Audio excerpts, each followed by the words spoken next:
Me presento primero, mi nombre es Carla Araneda Condesa, soy de Cañete, soy escritora. En cuanto a mi formación, yo estudié Derecho en la Universidad de Chile.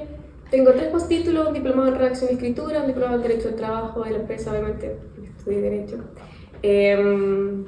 Recientemente terminé un postítulo sobre la España del Quijote y el siglo de oro en España en la Universidad Autónoma de Madrid. Constantemente estoy tratando de investigar para poder traer mejores libros, poder trabajar un poco más en investigación. Entre las diferentes áreas en las que me desempeño, podríamos hablar de difusión de literatura y como escritora propiamente tal y como articulista.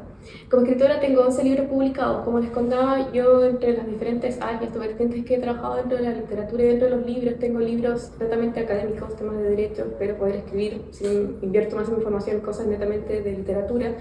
Tengo texto de divulgación de conocimiento como mi libro El fracaso del sistema FP, un libro con el que explico con pera y manzana cómo funciona el sistema de pensiones, que va dirigido a todo público, cualquier persona que quiera entender cómo funciona el sistema de pensiones en Chile, que básicamente es el tema en el que yo me especialicé cuando yo estudié Derecho. De hecho, mi tesis de pregrado está relacionado con el tema de seguridad social y aquí quise hacer como algo propio, porque la tesis, como ustedes saben, en el pregrado es algo conducido. En cambio, cuando uno crea un libro es algo totalmente propio donde no te van tanto dirigiendo, sino que uno puede tomar la vertiente que uno quiera de investigación. Tengo textos de literatura, de momento tengo libros de cuentos de terror, he trabajado crónicas literarias como este libro, basado en hechos reales. Este año espero estar publicando mis primeras novelas, porque la verdad lo que he publicado en general son cuentos. He empezado como de a poco a entrar en el mundo de la literatura, y bueno, en proyectos de investigación he estado trabajando en varios. Por ejemplo, el año pasado me invitaron de la revista Petroglifos, que es una revista que mencionaba antes, que es una revista de Venezuela que trabaja con la Fundación GIFET, que es de la Fundación Grupo para la Investigación y Edición Transdisciplinar. De ellos trabajan en diferentes áreas de la ciencia, pues, humanas y sociales. Me invitaron a impartir un curso de literatura online, obviamente literatura dentro de lo que me cabe como escritora, y dentro de la formación que tengo en particular.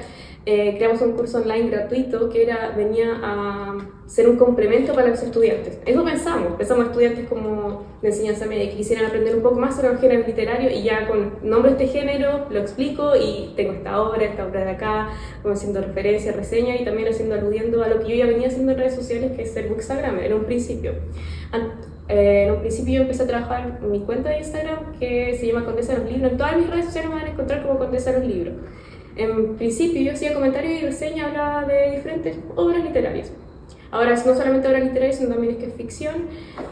También trabajo en otras áreas, o sea, en otras redes sociales como Spotify, donde subo audiolibros totalmente gratuitos, tanto de mis libros como clásicos de la literatura y obras de autores independientes que me hayan pedido hacerlo. Y la idea es como compartir la literatura de otra forma, de otro formato. Hay personas que a veces no tienen el tiempo o la disposición de leer un libro, pero quizás tienen un tiempo muerto en el transporte público mientras se hacen de su casa y pueden escuchar un audiolibro, entonces igual están consumiendo literatura al final del día. Otra de las redes sociales que uso es YouTube, donde estoy trabajando hace 4 meses, donde hablo de diferentes temas relativos a la literatura. Trato de algunos en actuales, otros que me han pedido. Por ejemplo, los últimos videos que he subido, por ejemplo, sobre la literatura latinoamericana, desde cuándo existe, cuáles son sus orígenes, cuál es la historia de la literatura en Chile, a propósito de la inteligencia artificial que llega al mundo de la literatura, qué incidencias podría tener, dónde viene. Entonces, todo eso tiene que ver con una investigación que se hace previamente para después compartir con las personas y que al final sea algo que preste cierta utilidad. Siguiendo esta misma vertiente, este año he empezado a trabajar en proyectos de escritoras chilenas, que básicamente es un proyecto que estoy trabajando en colaboración con la revista Petroglifos, donde estoy trayendo a la memoria grandes escritoras del país, grandes escritores de diferentes épocas de las que ya poco se habla, trayendo sus obras de nuevo, haciendo un pequeño homenaje en cierta forma, hablando de su biografía, su legado, sus grandes obras. Y por ejemplo, actualmente llevo 18 artículos publicados que están publicando semana a semana en blog grabados de la revista Petroglifos, que es totalmente gratuito y a los que pueden acceder a través del marcapágina, que a los que no le he dado les voy a dar después. Tiene mi código QR atrás, ustedes pueden acceder a mis redes sociales y ahí van a obtener diferentes materiales gratuitos de aprendizaje y difusión de literatura. Estoy hablando solo de mí y yo traje un tema en particular que quiero conversar con ustedes, que es el proceso creativo que hay detrás de un escritor. En particular este tema me parece bastante interesante, como contaba su experiencia personal, Carla. Yo también traté de sistematizarlo y el año pasado, en diciembre, publiqué este libro con la editorial Cartonero Sin Filo, que es el Manual del Escritor. En este libro, a grandes rasgos, trato 2 temas: el proceso creativo de los escritores y una segunda parte que vendría a ser el proceso de publicación. En el proceso de publicación estoy hablando del mercado del libro, el universo de la editorial, las diferentes formas de publicar, la autopublicación, los diferentes formatos en que existe el libro hoy en día y todo ese tema que es muy necesario y muy necesario poner en debate, empezar a conversar estos temas, tanto desde el punto de vista de los lectores que podrían sentir curiosidad como por cómo se producen los diferentes entes que intervienen en el proceso de creación de un libro, como también puede ser interesante para los nuevos escritores, o escritores que han publicado solo de una forma y no saben que existen diferentes formas que tienen todas sus ventajas o sus desventajas, pero que al final del día es necesario conocer, saber dónde uno se está moviendo. Entonces por eso creé este manual. Bien, cuando hablamos del proceso creativo, quiero que se queden esencialmente con esta idea. Sobre el proceso creativo yo tengo que saber que tiene dos etapas siempre. Uno donde pienso lo que voy a escribir y otro donde lo voy a escribir finalmente. Y pareciera ser algo súper lógico, algo, no sé, innato, pero la verdad es que muchas de las veces nos apresuramos como escritores y nos saltamos esta etapa donde tenemos que pensar lo que vamos a escribir y vamos directamente a escribir y al final se produce solamente confusión o bloqueos creativos y no saben qué hacer. Entonces, siempre tengan en mente eso. Cuando hablo de pensar en lo que voy a escribir, probablemente estoy pensando en planificar, estoy pensando, ¿qué quiero decir con esta obra? ¿Qué tengo que decir con ella? ¿A qué público quiero llegar? ¿Con qué narrador quiero exponer mi argumento? ¿Con qué personajes? ¿Cuál va a ser la estructura narrativa? ¿Cómo voy a construir esta historia? Quizás quiero escribir un poema, quizás quiero escribir un cuento, o si voy a escribir una novela, ¿dentro de qué género? A lo mejor quiero hacer un ensayo, quiero hacer un artículo, entonces como eso tiene que ver con la planificación y el pensar qué es lo que voy a escribir. Pensemos que dentro de esto cabe la pregunta, ¿cuánto tiempo tengo que invertir en lo que voy a pensar y lo que voy a escribir finalmente en este proceso creativo? Y eso tiene que ver con los diferentes tipos de escritores que hay en el mundo de los escritores. A grandes rasgos podemos distinguirlo en tres tipos que probablemente han escuchado: el escritor mapa, el escritor brújula y el escritor antena. Cuando hablamos del escritor mapa, es aquel escritor que planifica al detalle lo que va a escribir antes de escribir. En esta etapa, en la primera etapa donde está pensando lo que va a escribir, es el típico escritor que hace una minuta, detalla los capítulos, detalla el argumento, lo investiga, lo planifica. Él cuando empieza a escribir, él ya sabe lo que va a pasar al final, él ya sabe qué tipo de narrador va a ser, sabe qué tipo de párrafo va a usar, sabe cuál es la estructura narrativa, sabe el detalle de cada uno de los personajes, incluso probablemente tiene ficha de personaje. Y probablemente en este pensar un libro se puede llevar 1 o 2 años pensando, pero cuando lo escribe en un par de semanas, porque ese trabajo mental ya lo hizo. En el lado opuesto se encuentra el escritor antena, que probablemente lo han escuchado con el nombre de escritor inspiracional. O sea, aquel escritor que solamente escribe cuando está inspirado.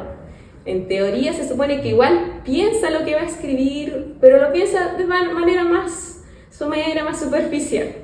En general, este tipo de escritor inspiracional, se asocia a escritores amateur o escritores que están recién empezando. Pero la verdad es que eso es solamente una regla general. Pensemos que hay grandes escritores como Stephen King que son escritores inspiracionales, que son profesionales, eso nadie lo duda. Por eso les dejo al tiro la idea. No hay escritores buenos o escritores malos, solamente diferentes tipos de escritores. Entonces eso es súper bueno que ustedes tengan en cuenta qué tipo de escritores son, porque en base a este tipo de escritores que sean, van a necesitar diferentes herramientas cuando se enfrentan a la hora de escribir. Y ahora, como seguíamos hablando del escritor inspiracional, es aquel que escribe solamente cuando se encuentra inspirado. En general se caracteriza por ser ese escritor que escribe quizás y comienza muchos manuscritos y no termina ninguno, o solo termina uno, y el que termina quizás necesita un montón de edición y corrección. Pero eso no quiere decir que sea malo, sino que son procesos distintos, a diferencia del escritor mapa que termina con un escrito súper pulido, aunque igual necesita edición, porque todos los escritos necesitan edición y corrección. Eso no existe, eso de que hay un momento donde uno llega a escribir un manuscrito y está perfecto y no necesita la opinión de terceros. Eso no existe. Como bien decía Carla, siempre se necesita la opinión de terceros. Y bueno, mencioné al escritor mapa, al escritor antena, me falta el escritor brújula, que estaría más o menos al medio. Es aquel que invierte tiempo en ambas etapas, pero diríamos que es más o menos a la par. Si el escritor mapa dijimos que puede invertir años pensando en un libro y escribirlo en semana, en cambio el escritor brújula vendría a ser aquel que, supongamos que piensa un año en un libro y lo escribe en un año.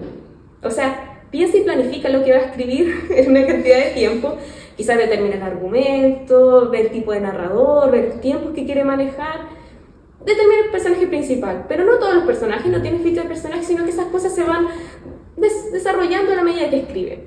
Tiene un texto que, de cierta forma, está bien, necesita menos corrección que un escritor antena, pero igual necesita cierta corrección. Pero lo esencial es que el escritor brújula tiene una idea de dónde quiere ir, qué es lo que quiere comunicar, lo que quiere decir y el argumento. Eso siempre está determinado previamente. En cambio, el escritor antena no tiene absolutamente nada de eso. Así que tengan en cuenta, y ustedes pueden decir algunas de las grandes diferencias que hay sobre este tipo de escritores, donde mencionaba que hay diferentes herramientas o diferentes formas de acercarse al proceso creativo, es por ejemplo la presencia de este llamado temido bloqueo escritor, bloqueo creativo. ¿A cuál de estos escritores afecta más?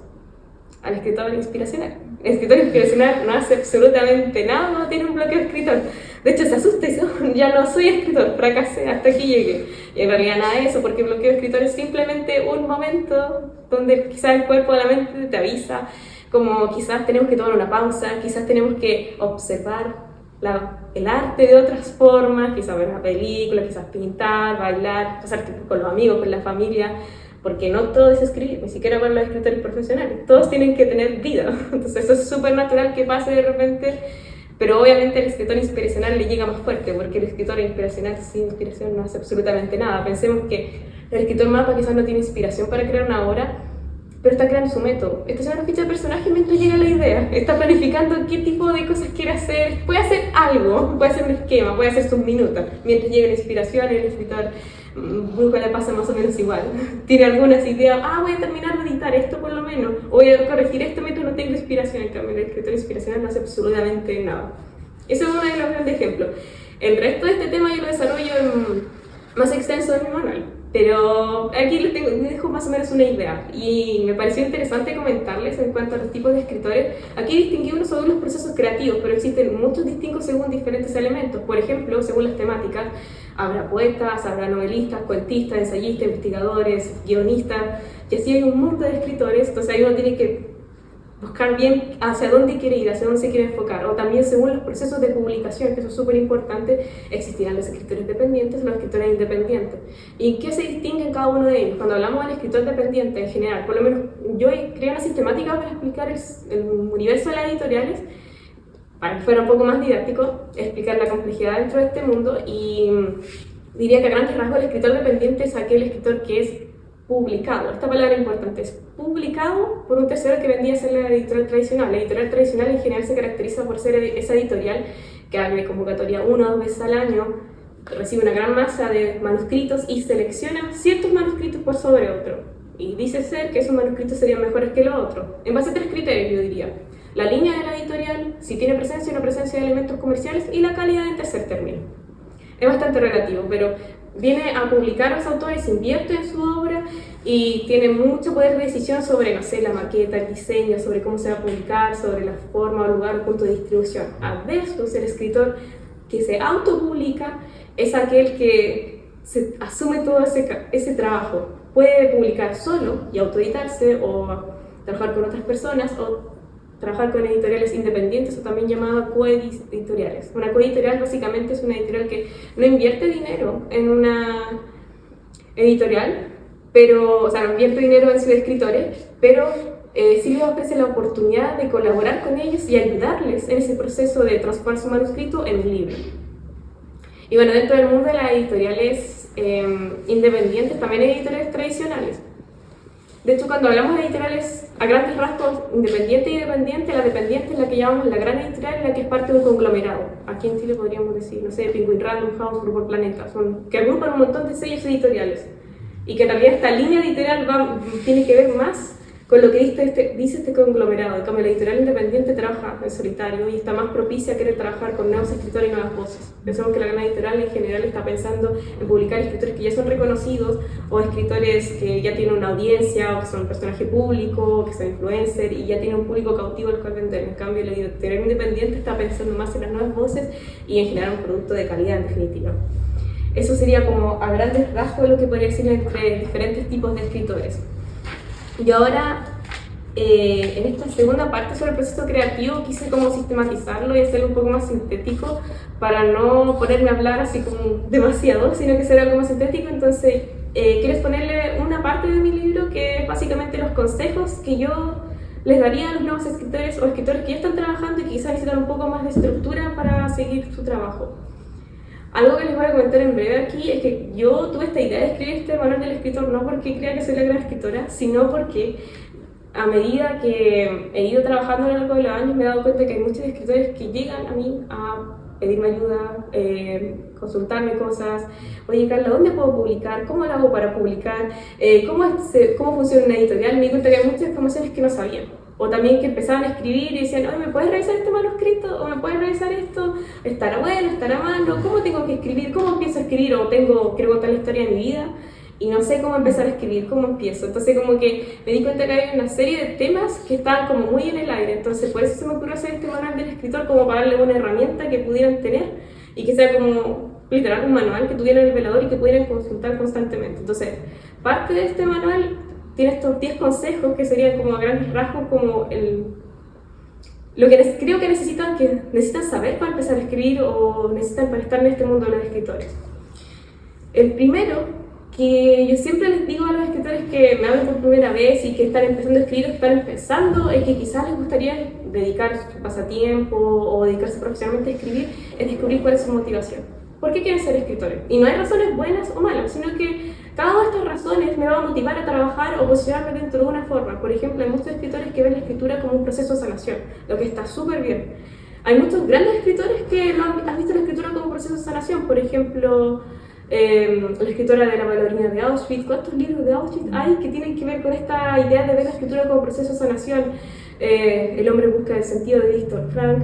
Y así hay muchos escritores que tienen esta visión. Entonces es súper importante tener claro qué es lo que yo busco. Por ejemplo, para mí, la principal motivación detrás de escribir no es solamente una necesidad de escribir y de publicar y compartir lo que quiero decir, sino que para mí es crear algo que sea útil, que genere algún beneficio en el lector. Entonces, por eso tengo libros de divulgación de conocimiento, por eso estoy trabajando en proyectos de escritoras chilenas, porque para mí necesariamente tiene que ser generar algo más. Son muy pocos libros en los que me doy el gusto de publicar algo que digo, esto es para entretener. En general siempre estoy buscando que genere un beneficio de algún punto de vista, que aprendan algo con mis obras en general.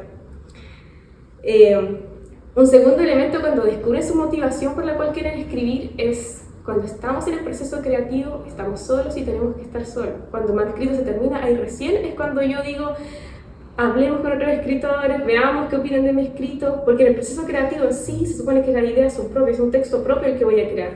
Y en teoría siempre debería estar solo. Hay grandes escritores que siempre lo decían. Por ejemplo, ahora se me viene a la mente Julio Cortázar, que siempre hablaba así, decía como, en el proceso creativo piensen que estamos en una isla solitaria. Estamos solamente nosotros y nuestras ideas. Y ahí se tomarán conducta y se crearán la idea. El editor, el corrector, los amigos, otros escritores y el público, mi familia, mis amigos están del otro lado del puente, están allá. Y cuando el manuscrito está listo, yo terminé mi idea, ahí recién debería empezar a involucrar a otras personas, no antes, porque si no se interrumpe este proceso creativo y al final si yo tengo un libro escrito a la mitad y voy con otra persona y digo, ¿qué te parece mi libro escrito para la mitad? La otra persona quizás con toda la fe y con mucho cariño me va a decir, no, sabes que yo tomaría este camino para este libro lo escribiría así o lo me replantearía de otra forma. Entonces al final ese libro es mío o es de la otra persona. ¿De quién es? O sea, si ustedes se figuran como esta idea de crecer como escritores, tienen que terminar sus propios manuscritos. Otra cosa es tener herramientas, pero las herramientas ¿de dónde vienen? Vienen de leer constantemente, leer diferentes cosas. No solamente porque a mí me gusta el terror, voy a pasarme la vida leyendo terror o leyendo el mismo autor, sino que tiene que ver con la variedad. Y esto también tiene que ver, esta idea de leer mucho como escritor, tiene que ver con los niveles de lectura. Uno de los primeros niveles de lectura es solamente percibir los elementos textuales de una obra. Un segundo nivel es percibir los elementos implícitos. Pero el tercer nivel es la lectura crítica. Y ahí es donde un escritor necesariamente tiene que llegar para que esa lectura sea parte de su crecimiento y formación como escritor. Y esto tiene que ver con que yo leo el texto y además soy capaz de reflexionar y analizarlo en base a mis conocimientos previos, a base de mi experiencia, y soy capaz de emitir juicios sobre el contenido, sobre la estructura narrativa, sobre el desarrollo argumentativo, y me replanteo esta idea que siempre debería estar en menos de los escritores. A ver, ¿cómo está escrito? ¿En qué pensó este escritor para llegar a esta obra? ¿O cómo lo habría escrito yo?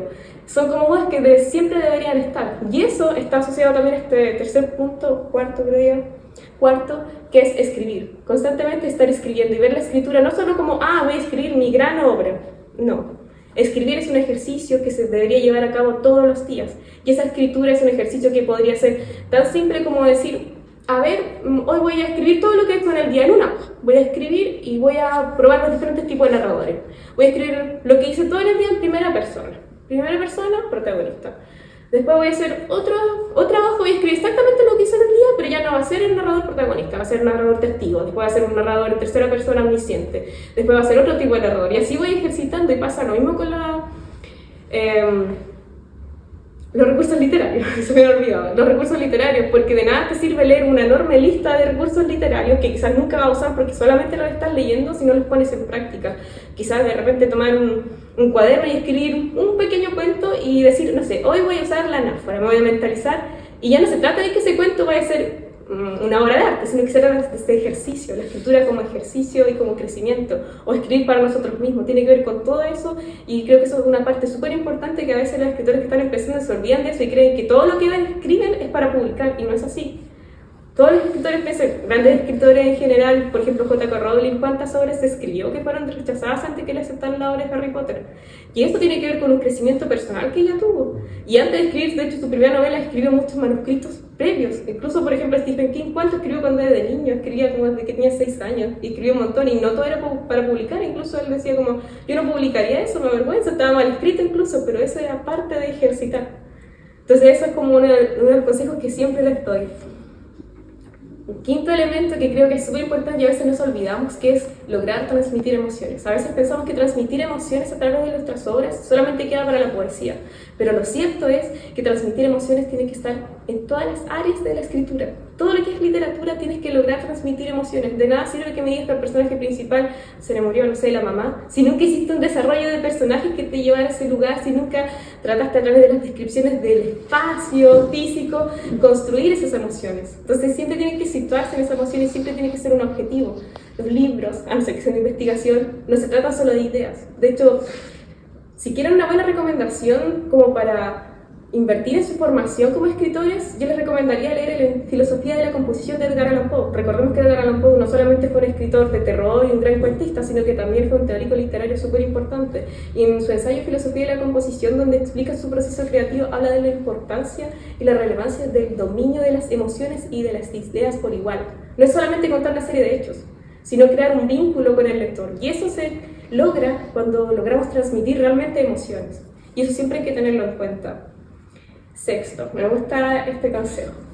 Yo creo que lo van a entender. No poner la carreta antes de los bueyes. Ustedes saben que está la carreta, ponen los bueyes y ponen la carreta antes, eso no va a avanzar hacia ninguna parte. Y eso tiene que ver con, típico que empiezan a escribir un libro, no sé, que va a tener 20 capítulos, van en el capítulo 1 y ya están pensando de qué color va a ser la portada, están pensando dónde lo van a publicar, están pensando de qué tipo de fuente quieren que tenga, qué ilustración va a tener, están pensando en pedir una crítica donde llevan un capítulo de 20. Terminen el manuscrito, termínenlo. Y ahí recién, o sea, diferencien esto, proceso creativo solo, proceso de publicación y edición, corrección y todo lo demás viene después. Entonces tiene que ver con eso, o sea, no se apresuren, no pierdan tiempo mentalmente en pensar en cosas que vienen después. Séptimo, que va relacionado con esta idea de terminar sus manuscritos. Después de terminar su manuscrito, típico que un escritor que está recién empezando piensa que ahora terminé el manuscrito, se lo voy a ir a presentar a un editor o una editorial, voy a participar en convocatorias. No, tú terminaste el manuscrito, déjalo reposar al menos una semana o más si puedes y revísalo tú mismo. Revisa si realmente lograste comunicar lo que tú querías decir, si realmente estás orgullosa de lo que escribiste, si se podría escribir mejor, si a lo mejor hay que hacer una corrección o otra, y no es solamente una corrección, sino que son varios tipos de espacios de tiempo que necesariamente se tienen que hacer. Como les decía, todas las obras necesitan corrección y las primeras deberían ser del mismo escritor para verificar si estoy logrando transmitir las ideas y emociones que yo quería, o si a lo mejor me fui por las ramas en algún punto, o a lo mejor, oye, yo escribí esto, lo podría escribir de mejor forma. Entonces la corrección es algo que siempre va acompañado y quizás la parte fome de ser escritor. Lo bueno es escribir, crear historias, mundos mágicos y todo, pero lo más fome probablemente sea la corrección y a veces se olvida. Y eso va antes que mandar tu escrito con un editor o con un profesional. Porque incluso el editor podría tomar tu obra y editarla y corregirla efectivamente y que tu obra termine tomando un camino completamente distinto del que querías. Por eso siempre es necesaria la edición y corrección. Otra idea es esta idea del crecimiento constante. Se habla mucho de que para ser escritor significa estar en un crecimiento constante como escritor. Y de esto, esta idea que tú decías como mirar al pasar el tiempo quizá nuestro primer libro que publicamos y sentir como, uy, no leas eso, qué vergüenza, qué miedo, o no sé, o yo puedo escribir cosas mejores ahora. tiene que ver con el hecho de que si uno piensa eso del primer libro que publicó, es que probablemente de ese tiempo ahora has crecido como escritor, ya has crecido mucho. Entonces debería ser como, ya, quizás no es tan buena, pero estaba empezando ahí, ve lo que escribo ahora, debería ser como un motivo de orgullo, estoy creciendo. Entonces en realidad al final eso igual puede darnos pudor, pero al final es algo bueno al final del día, es un buen síntoma, un síntoma de que estoy trabajando y creciendo como escritor. Otro elemento que yo les digo que siempre tienen que tener en cuenta es cuando revisen o corrijan estos manuscritos, si es una narración, estoy pensando todo esto en general en narración, pero si quieren algo de poesía, les dejo la filosofía de la composición de la filosofía de la composición de Edgar Allan Poe, que es el proceso creativo que está detrás de su poema El Cuervo, para que tengan una idea. Y eso es extensivo a toda la narrativa corta, pero en particular sobre la poesía, y yo por lo menos lo recomiendo bastante. Cuando hablamos de narrativa y en redacción, siempre hay 4 elementos que tienen que haber en toda buena redacción: naturalidad, sencillez, concisión y claridad de lo que estoy diciendo. Claridad es que estoy logrando transmitir la idea de forma clara, estoy transmitiendo una idea al lector, el lector al leerlo entiende lo que yo quise decir, que sea natural, que estoy usando mi propio léxico, mi propio vocabulario, no me estoy inventando, no estoy con un diccionario sinónimo antónimo poniendo palabras que nunca uso y que ni siquiera sé cómo usarlas, porque eso se nota en la lectura al final. La sencillez, usar un vocabulario sencillo. Si estoy hablando de una ciencia o arte, estoy usando un lenguaje técnico, explicarlo, poner un diálogo donde alguien pregunte qué significa eso, explicarlo. Abrir nuestro texto para diferentes tipos de público. Pensamos que estamos escribiendo literatura, no estamos escribiendo textos académicos. Entonces tenemos que tener muy en cuenta eso, y concisión tiene que ver con esta idea de hacer o explicar lo más con lo menos. Siempre hay frases o oraciones que nos van a sobrar cuando creamos un manuscrito. Entonces, por eso ahí va la corrección, es decir, oye, quizás este párrafo yo lo podría sacar y sigue la idea medular de lo que quiero decir, quizás dentro de esta oración hay palabras que me sobran, y todo tiene que ver con eso, es decir, siempre lo más con lo menos, no aburrir ni abrumar al lector al final. Y por último, creo que uno de los consejos más duros, pero por lo menos yo siento que es el más realista. Cuando uno empieza este proyecto de querer ser escritor a la edad que sea, siempre tiene que pensar que no todos vamos a ser escritores. Y eso es súper duro. Hay que estar preparado para ser escritor como para terminar no siendo. Y si quieren ser escritores, sean constantes, sean responsables con sus motivaciones y con las cosas que quieren lograr. Y eso. Espero les haya sido útil.